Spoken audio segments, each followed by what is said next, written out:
উত্তৰ গুৱাহাটীৰ ৰুদ্ৰেশ্বৰৰ ঐতিহাসিক ৰাস বাকৰিত 5 নৱেম্বৰৰ পৰা 7 দিনীয়াকৈ আয়োজন কৰা হৈছে ৰাস মহোৎসৱৰ। 84 বছৰ গৰকা উত্তৰ গুৱাহাটীৰ ৰুদ্ৰেশ্বৰৰ ৰাস মহোৎসৱ এইবেলি ৰাইজৰ বাবে হ'ব আকৰ্ষণীয়। স্থানীয় ৰাস মন্দিৰ উন্মোচনৰ পিছৰে পৰা ৰাস মণ্ডপত উখল-মাখল পৰিৱেশে বিৰাজ কৰিছে। আয়তীসকলে মাংগলিক গীতেৰে নৈৰ পৰা পানী তুলি পূজা মণ্ডপ পবিত্ৰ কৰি আৰম্ভ কৰিছে ৰাস মহোৎসৱৰ। একেধাৰে তিনিবাৰকৈ এই ৰাসস্থলীতে বিগত সময়ছোৱাত প্ৰাণৰ শিল্পী জুবিন গাৰ্গে গীত পৰিৱেশন কৰিছিল। এইবাৰো ৰাসত শিল্পীজনক নিমন্ত্ৰণ জনোৱা হৈছিল, কিন্তু দেশবাসীৰ লগতে উত্তৰ গুৱাহাটীবাসীও শোকত ম্ৰিয়মান হৈছে মৰমৰ শিল্পীজনক অকালতে হেৰুৱাই।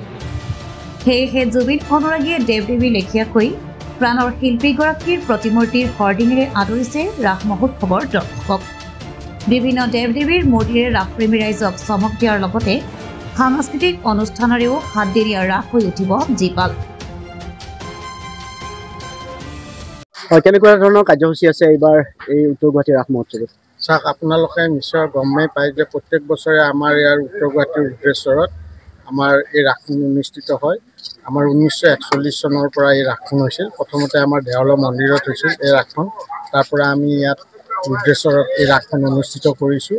আজি আমাৰ 84 বছৰ হ'ল এই ৰাসখন। এই 84 বছৰত আমাৰ এই উত্তৰ গুৱাহাটীৰ ৰাসখনৰ বিভিন্ন ধৰণৰ কাৰ্যসূচী আছে।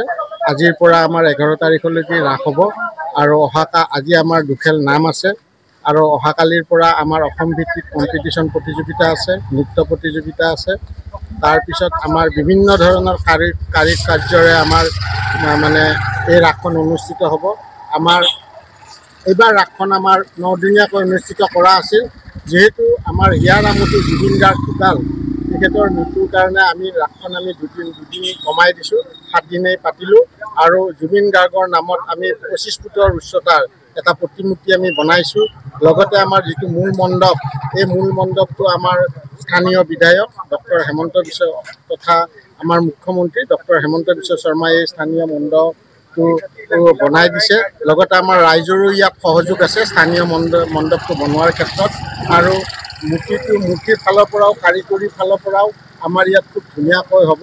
গতিকে উত্তৰ গুৱাহাটীৰ ভিতৰত নামনি অসমৰ এখন আজি 84 বছৰীয়া ৰাস আৰু এই ৰাসখন প্ৰত্যেক বছৰে আমাৰ 10,000 প্ৰত্যেক দিনা আমাৰ ইয়াত 10,000 মানুহ হয়। আৰু আমি অনুৰোধ কৰিছোঁ উত্তৰ গুৱাহাটীৰ ৰাইজৰ তৰফৰ পৰা যে সকলো অসমবাসী ৰাইজে আহি এই ৰুদ্ৰেশ্বৰৰ ৰাসখন যেন আপোনালোকে উপভোগ কৰে আৰু উপভোগ কৰি আমাক ধন্যবাদ জনায় বা আপোনালোকে আহি সকলোৱে যেন অসমৰ সকলো ৰাইজে আহি এই উত্তৰ গুৱাহাটীৰ ৰাসখন ৰুদ্ৰেশ্বৰ ৰাসখনলৈকে আহি আপোনালোকে ৰাসখন উপভোগ কৰক। উত্তৰ গুৱাহাটীৰ পৰা দীপেন বায়নৰ ৰিপৰ্ট, ব্ৰহ্মপুত্ৰ ভেলী নিউজ।